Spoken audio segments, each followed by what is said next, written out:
आज की short analysis में हम डिस्कस करेंगे डायनामिक्स केबल्स लिमिटेड स्टॉक के ऊपर। दोस्तों ये स्टॉक अगर आप देखो तो जून 2024 से करेक्शन के अंदर चल रहा है। मोटा मोटी देखो तो दोस्तों इसने 2.5 महीने पूरे करेक्शन में बिता दिए और करेक्शन में भी दोस्तों इसने दोनों तरह का करेक्शन दिया है। इसने प्राइस वाइज करेक्शन भी दिया है और टाइम वाइज करेक्शन भी दिया है। और फिलहाल ये स्टॉक को देखो तो दोस्तों यहाँ पर मल्टीपल पॉजिटिव फैक्टर्स ब्रेकआउट हुए, जिसके तहत ये स्टॉक करंट लेवल से 8 से 10% रनअप के लिए रेडी है। लेकिन दोस्तों इसमें कोई भी हमारी बाय सेल होल्ड रिकमेंडेशन नहीं है, ये प्योरली एजुकेशन पर्पज से आप लोगों से शेयर कर रहा हूँ। कोई भी पोजीशन लेना हो तो अपने एडवाइज़र को एक बार ज़रूर कंसल्ट कर लेना। फ्रेंड्स आप लोग देख सकते हो कि ये वो टॉप एरिया था जहाँ से करेक्शन स्टार्ट हुआ था और यहाँ से कुछ ऐसी downward sloping parallel channel stock के अंदर बनी थी। और जब तक स्टॉक के अंदर ये डाउनवर्ड स्लोपिंग पैरेलल चैनल बनी रही, स्टॉक ने प्राइस वाइज करेक्शन दिया और यहाँ पर बैक टू बैक कुछ लोअर लोज हिट हुए। दोस्तों अगर आप देखो तो पहला लोअर लोज यहाँ हिट हुआ, सेकंड लोअर लोज यहाँ हिट हुआ, थर्ड लोअर लोज यहाँ पर हिट हुआ, फोर्थ लोअर लोज यहाँ हिट हुआ। और जैसे ही दोस्तों ये downward sloping parallel channel upside में ब्रेकआउट हुई, इसने मल्टीपल हायर हाइज को एक साथ ब्रेक करके उसके अबव हाई वॉल्यूम क्लोजिंग देकर कंफर्म कर दिया करेक्शन कंप्लीटेड। यहाँ पर दो बड़ी चीज़ एक साथ हमें मिली दोस्तों। पहला तो उसने डाउनवर्ड स्लोपिंग पैरेलल चैनल को अपसाइड में ब्रेक किया, जिसके वजह से जो डाउन साइड गिरावट आ रही थी वो अल्टीमेटली रुक गई। और सेकेंडली इसके अंदर जो back to back lower lows hit हो रहे थे वो स्टॉप होकर उसके अगेंस्ट में इसने फर्स्ट हायर हाइज रजिस्टर किया, जो हमें कंफर्म करता है कि स्टॉक के अंदर करेक्शन कंप्लीटेड।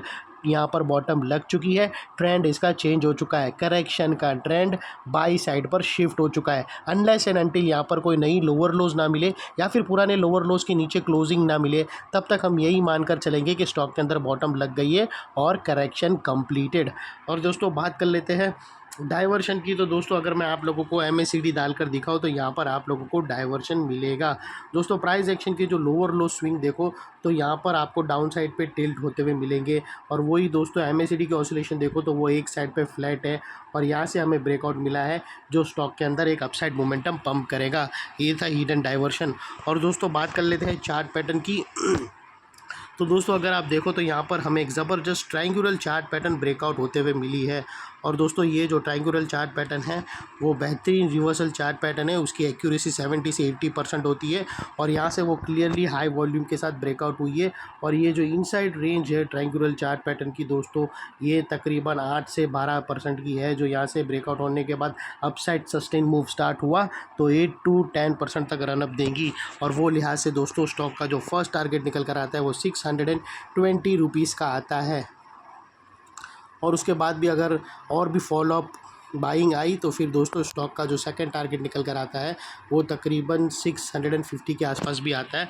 और दोस्तों यहाँ पर स्टॉप लॉस रखने के मल्टीपल ऑप्शन अवेलेबल है। आप अपने एडवाइज़र को पूछकर ATR का हेल्प ले सकते हो, या फिर ये जो फर्स्ट ब्रेकआउट कैंडल है उसके लो के नीचे क्लोजिंग बेसिस पे आप रख सकते हो स्टॉप लॉस।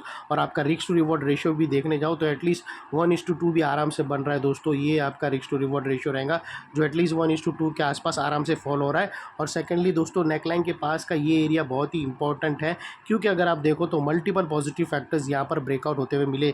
यही एरिया पे दोस्तों हमने downward sloping parallel channel upside में ब्रेकआउट होते हुए मिली। यही एरिया पे लोअर लोज हाई राइज में शिफ्ट होते हुए मिले। यही एरिया पे दोस्तों हमें हिडन डाइवर्शन MACD के थ्रू मिला। और यही एरिया पे दोस्तों ट्रायंगुलर चार्ट पैटर्न ब्रेकआउट होते हुए मिली। तो दोस्तों जो एरिया अभी तक एक रेजिस्टेंस था वो अल्टीमेटली स्ट्रॉन्ग सपोर्ट बनकर खड़ा है। और इनकेस अगर स्टॉक टारगेट से पहले कहाँ पर भी सेलिंग प्रेशर फेस किया और नेकलाइन को रिटेस्ट करने आया तो दोस्तों रिटेस्ट एरिया के टाइम पे ये एरिया सामने आके एक स्ट्रॉन्ग सपोर्ट का काम करेगा और स्टॉक को अपसाइड में पुश करेगा या साइडवे कंसोलिडेशन में। और इतने बड़े स्ट्रॉन्ग सपोर्ट के नीचे तुम्हारा स्टॉप लॉस आना चाहिए जो आसानी से हिट नहीं हो। और बाय एनी चांस अगर क्लोजिंग बेसिस पे हिट भी हो जाता है तो दोस्तों ट्रेड को सीधा स्टॉप लॉस देकर क्लोज कर देना अपने एडवाइजर को पूछकर। ये थी हमारी एनालिसिस। अच्छी लगे तो प्लीज़ चैनल को लाइक शेयर सब्सक्राइब करते रहना फ्रेंड्स। थैंक यू, जय हिंद।